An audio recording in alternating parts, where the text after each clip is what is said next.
Hi, this is Kristen here with another process video, and today I'm going to be using this cut file by Hip Kit Club. And I was completing this layout for the International Scrapbooking Day Challenge. Hip Kit had like 5 different challenges, and this one was to use a cut file. And so I've gone ahead and cut it out on some paper that was included in the kit. I think this was the December 2023 kit. And I backed it with some snowflake paper that was also included in that kit.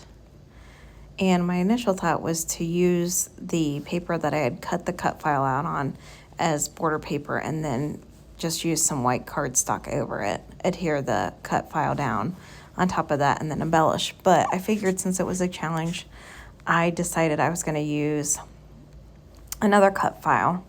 And so I found one on Silhouette Design Store. I think if you search it, it's called Snowflake Overlay. And my initial thought was to use this glitter vinyl. Now, the reason why I decided to use vinyl is because I feel like, at least with the cardstock that I have in my stash, none of it cuts that great with like intricate details like this.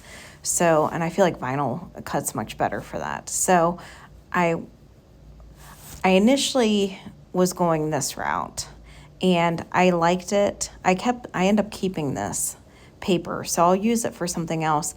But once I got the cut file on there, something about it, I mean, it looked fine. Something about it, I just was like, well, I don't really want to go this route. But I did notice that the kit came with these holographic foam stickers. So it was mostly all snowflakes, and then it had winter. And I felt like the winter would be like a good title. So I had some silver hologram, it's like holographic looking vinyl. And I decided that I was going to cut that out as, for the snowflake background. So that's what I've done here. I end up starting to weed. I mean, the reason why I'm kind of sitting here is because I'm starting to weed it. I do end up cutting away from this because it is kind of a long process to weed out vinyl. And then I'm actually going to end up making this a double layout. So I haven't completed the second page yet, but I still have like elements from like the papers that I used. And then I won't do another snowflake cutout like I did on this one. I'll just use those holographic stickers that were included in the kit, because I do have quite a few like sled riding, pictures of the kids and stuff. So I am going to go ahead and get the vinyl cut file adhered with some transfer paper. So that's what I was doing there, was putting the transfer paper on the top. And then I transfer it over to some thick cardstock.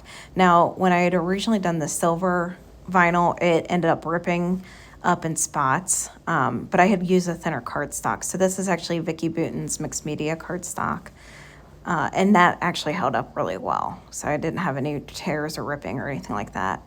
Now, when you pull down your transfer tape or paper, of course, you always have to kind of help to make sure that the vinyl's going to stick, and then try to move out any air pockets or air bubbles underneath them. So I've gotten the vinyl all cut out. I'm going to go ahead and get it adhered down to the border paper.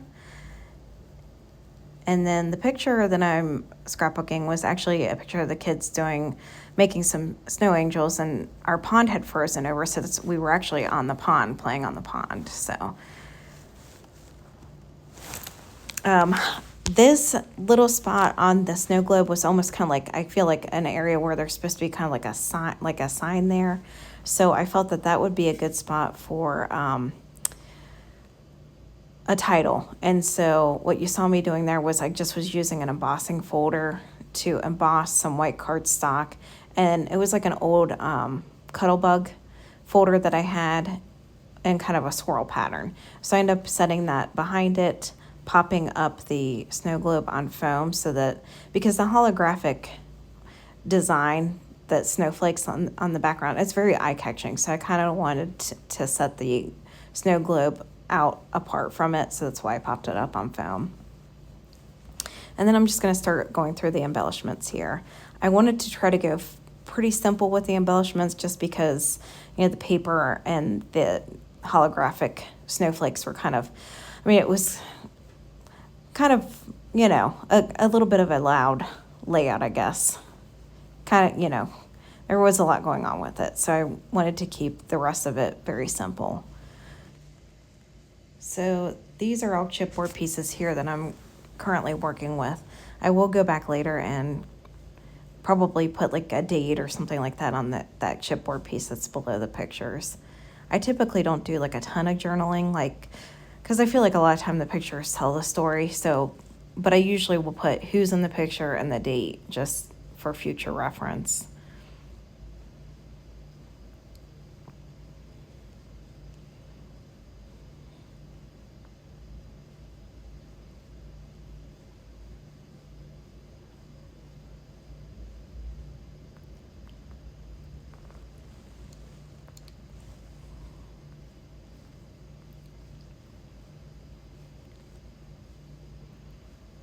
I'm going to go ahead and get the title down here. So that's in that kind of holographic sticker, foam sticker.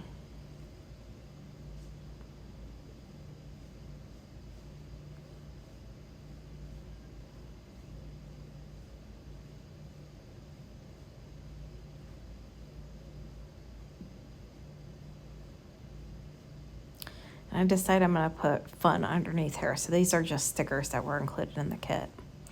Now I've noticed, when I sat down and started thinking about doing this layout with that vinyl, and I have used vinyl before, like if I've cut out really thin titles or something like that on my Cricut or Silhouette, I've used vinyl before and have not had any issues. So when I was sitting down thinking about using vinyl, I kind of did like a pretty wide Google search. I really kind of researched it to see if there was a reason why. I noticed that vinyl isn't typically used a lot in scrapbooking. So I was just curious as to is it not acid safe? Is there a reason for it? And I really couldn't find anything written about it, that it was bad for your photographs, that it wasn't acid safe. Everything from what I saw was, yeah, you can use vinyl with with paper crafts. So I figured, at least with this, I really felt like it was worth it. Plus it's newer photographs, so I guess time will tell if it's safe for my photograph, but I figure it's probably better to do it with a photograph that I've got and, saved in the cloud or on my phone, so that if it does do something to the photographs, I could, I have them and can use them, print them off and relay them out if I needed to. I don't know that I would use an older, more historical photo where maybe you couldn't really copy it as easily. So I just was curious, is there a reason why people don't use vinyl? Have you ever tried to use vinyl on your layouts? Have you noticed that there's ever been any issues with it? Here are some close-ups of it. I'm really happy with how it turned out. I really try to do things every once in a while that's a little outside the box. And let me know if you guys try it, if you have any experience with putting vinyl on your scrapbooks pages, if there's ever been any issues. And I appreciate you coming by to watch this process video.